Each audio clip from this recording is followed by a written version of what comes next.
बोलिए सच्चे दरबार की, बोलिए शेरा वाली मैया की।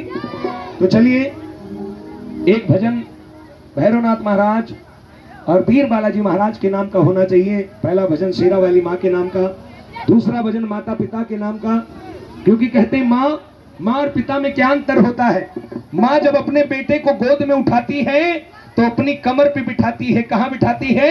कमर पे बिठाती है। और क्यों बिठाती है? क्योंकि जहां तक मैं इस दुनिया को देख रही हूं वहां तक मेरा बच्चा भी इस दुनिया को देखे। लेकिन एक पिता जब अपने बेटे को गोद में उठाता है तो कंधे पर बिठाता है कि जहां तक मैं इस दुनिया को देख रहा हूं मेरा बच्चा कहीं उससे आगे इस दुनिया को देखे। ये होता है माता पिता में अंतर। एक बार जोरदार तालियां उस पिता के लिए भी लगानी है। बोलिए सच्चे दरबार की। तो चलिए एक बार जोरदार जयकारा लगाएंगे। बोलिए वीर बालाजी महाराज की, बोलिए भैरवनाथ महाराज की। अच्छा ये बताइए कि जब मां भगवती सिंह पर सवार होकर अपने भक्तों पर कृपा करने के लिए कहीं चलती है तो आगे आगे मैया के लाल पताका लेकर कौन चलता है? कौन बताएगा? इधर से हमारी बहन जी बताएंगी। आगे आगे लाल पताका लेकर कौन चलता है मैया के आगे? उनके हाथ में गदा भी रहती है। बालाजी महाराज। एक बार बहन जी के लिए जोरदार ताली लगाना। और मैया के पीछे पीछे कौन चलता है? अम्मा नमस्ते। बताइए मैया के पीछे पीछे कौन चलता है? मैंने भी दोनों के नाम का जयकारा लगवाया है। थोड़ा देखो, कहते अगर भोजन आप करोगे तो आपका पेट भरेगा और भोजन हम करेंगे तो हमारा पेट भरेगा। भक्ति आप करोगे तो आपके पुण्य कर्मों के साथ जुड़ेगी, हम करेंगे तो हमारे पुण्य कर्मों के साथ जुड़ेगी। हमें तो डबल भक्ति मिलती भाई साहब, पेमेंट भी मिलता है और नाम भी होता है। दोबारा इस गांव में आएंगे तो किसी के यहाँ बोल देंगे भैया चाय पिलाओ जरा, तो का भगाए दो भैया का।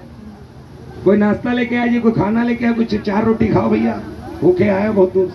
तो ये होता है। ये संबंध कौन कराने वाला है आप लोगों से? ये माँ कराने वाली। एक बार जोरदार तालियां लगा दो। तो माता रानी के पीछे कौन चलता है? बहन जी ने बताया आगे चलते हैं बालाजी महाराज यानी हनुमान जी। और मैया के पीछे कौन चलता है? शेर पीछे चलता है। शेर पर तो बैठी महारानी चलती है। पीछे चलते हैं भैरव बाबा। एक बार जोरदार जयकारा लगाएंगे। बोलिए भैरवनाथ महाराज की। और एक बार दोनों की हो गई मीटिंग हो गई दोनों की। किसकी? बजरंगबली महाराज और भैरव बाबा की मीटिंग हो गई। और मीटिंग में दोनों की क्या बातचीत हो रही सुनिएगा भजन के माध्यम से। कि कहा भैरवनाथ ने कि सुनो हनुमान जी, कहा भैरवनाथ ने कि सुनो हनुमान जी, कि हम तुम है दोनों देखो कितने भाग्यवान जी। क्यों?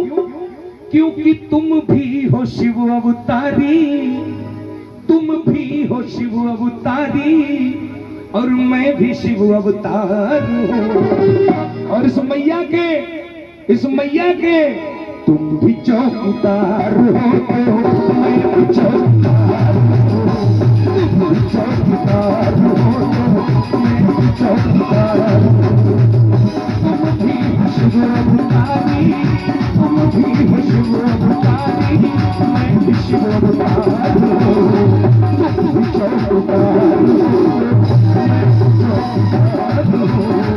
तुम भी चौकीदार हो, मैं भी चौकीदार हूँ। एक तालियां सभी द्वारा।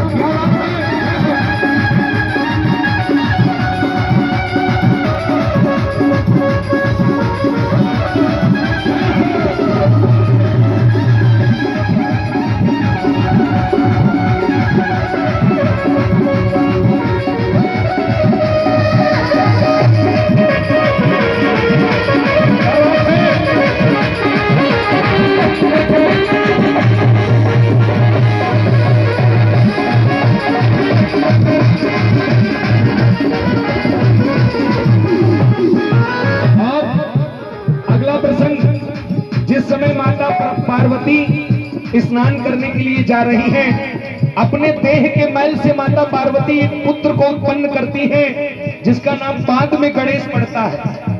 और कहती है पुत्र बालक जब तक मैं स्नान करके बाहर ना आ जाऊं तब तक तुम्हें रखवाली करनी है, मेरी सुरक्षा में खड़े रहना। और वहां पर वो बालक खड़ा है और उसी समय आ जाते हैं बाबा भोलेनाथ। कौन आ जाता है? सारा करो भैया।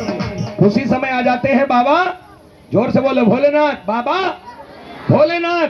और जैसे बाबा भोलेनाथ घर के अंदर घुसने लगते हैं, वो बालक, वो पुत्र भोलेनाथ को दरवाजे पे ही रोक लेता। कहता तुम कौन? भोले बाबा कहते I am Bhola but not I am भोला।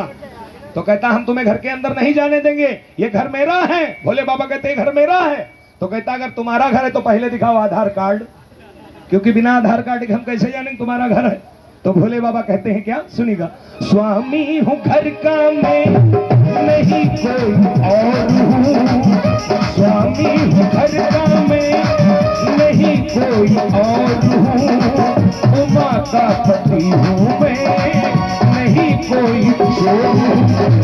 उमा का पति हूँ मैं, नहीं कोई चोर हूँ।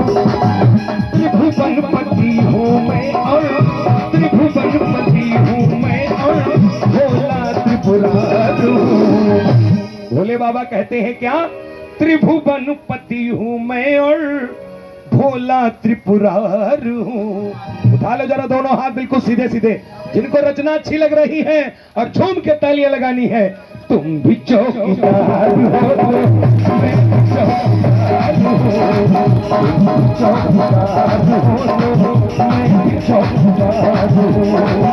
त्रिभुवन पति हूँ मैं और त्रिभुवन पति हूँ मैं और भोला त्रिपुरारी हूँ।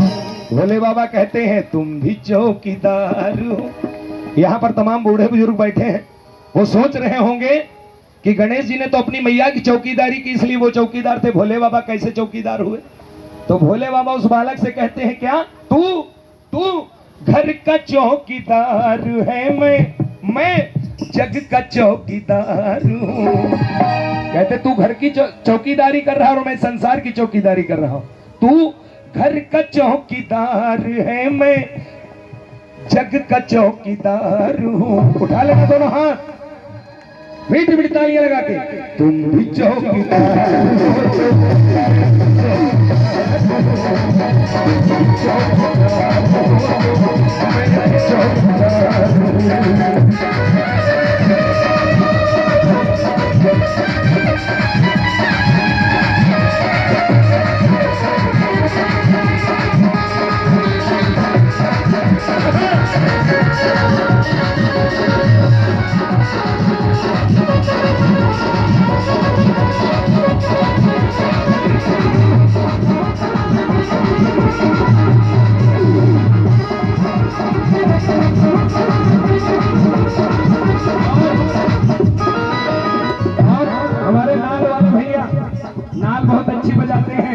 और सिर पे छल्लेदार बाल भी है। और जब नाल बजाते हैं तो बालों को ऐसे झटकारते हैं, हिलाते हैं। तो इनके हैं तो ये हिलाते हैं, और पीछे चच्चा बैठे उनका सफरजस्त मैदान है तो वो बिलबिलाते हैं।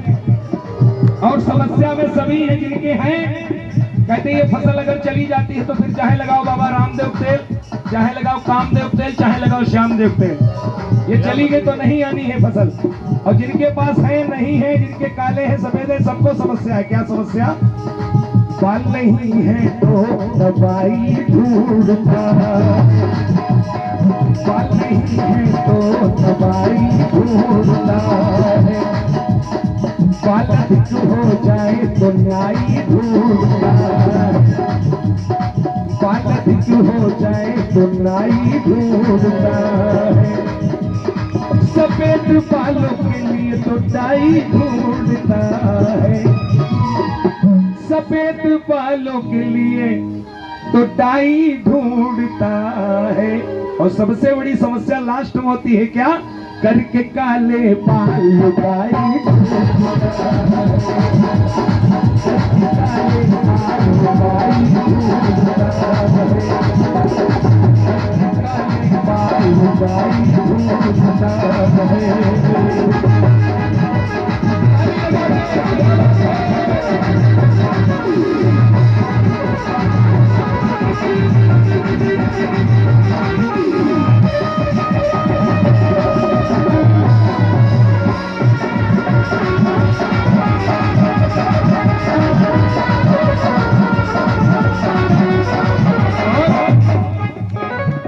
करने के अंजाम मिले, ध्यान दीजिएगा, करने के अंजाम मिले, जेल में आशाराम मिले। अभी हम और हमारे भाई साहब घूमने गए थे जेल, करने के अंजाम मिले, जेल में आशाराम मिले। दीन संत है नाम में जिनके जुड़ा राम का नाम, दीन संत है नाम में जिनके जुड़ा राम का नाम। रामपाल और राम रहीम बापू आशा